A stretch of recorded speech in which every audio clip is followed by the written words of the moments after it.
500 और 1000 के नोट बदलने की स्कीम में केंद्रीय वित्त मंत्री ने दी गुमराह करती जानकारी। क्या 200% जुर्माना लगेगा या 237.5% जुर्माना? ये गुमराह करती जानकारी जो दी गई है वो परस्पर विरोधाभासी है। क्या भारत का आयकर जो नोट बदलने की स्कीम के तहत जो अघोषित आय पकड़ी जाएगी उस पर 200% जुर्माना लगाएगा या 237.5% जुर्माना लगाएगा? यहाँ पर दो चीजें देखी जा रही हैं।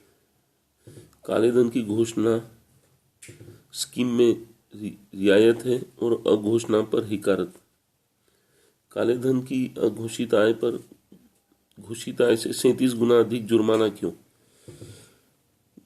देश का केंद्रीय वित्त मंत्री और आयकर विभाग क्या गंभीरता से इतने अंतर के प्रति कोई उचित निर्णय लेंगे? काले धन पर आयकर की जुर्माना वसूली प्रक्रिया में दोहरे मापदंड क्यों लागू किए जाने?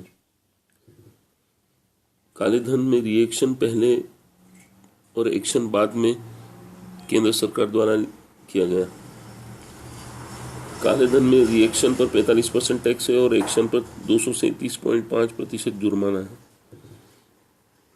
सबसे बड़ी बात है 39 दिन के अंदर ही काले धन पर आयकर विभाग की परस्पर विरोधी आयकर वसूली कार्रवाई संचालित की जाएगी।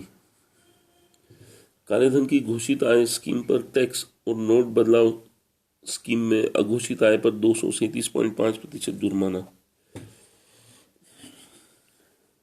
काले धन की IDS scheme income tax declaration scheme में मात्र 45% टैक्स वसूला जाएगा और काले धन की नोट बदलाव स्कीम में अघोषणा में जो पकड़ी जाएगी अवैध मनी में 237.5% जुर्माना लगाया जाएगा, जबकि केंद्रीय वित्त मंत्री कह रहे हैं सिर्फ 200% जुर्माना।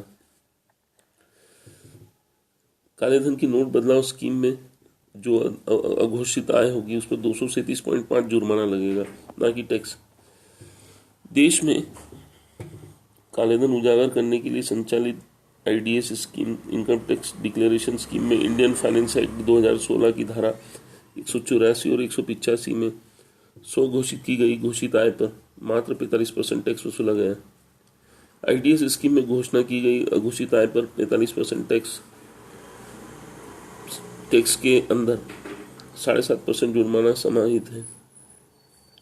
नोट बदलने की स्कीम के दौरान पकड़ी गई अघोषित आय पर आयकर अधिनियम 1961 की धारा 270A में संपूर्ण अघोषित आय पर 237.5% जुर्माना वसूली के लिए प्रावधान किए गए।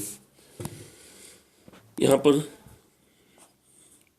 दो अलग अलग परस्पर विरोधाभासी नीति संचालित की गई है। काले धन की घोषणा पर काले धन की IDS स्कीम में रियायत दी गई है, जबकि नोट बदलने की स्कीम में हिकारत दृष्टि से देखा गया है। हिकारत नीति संचालित की गई है, चोरी की हिकारत दृष्टि से देखा जाएगा। IDS स्कीम में टैक्स इस प्रकार है, टैक्स की दर 30% है, सरचार्ज 7.5% और जुर्माना 7.5%।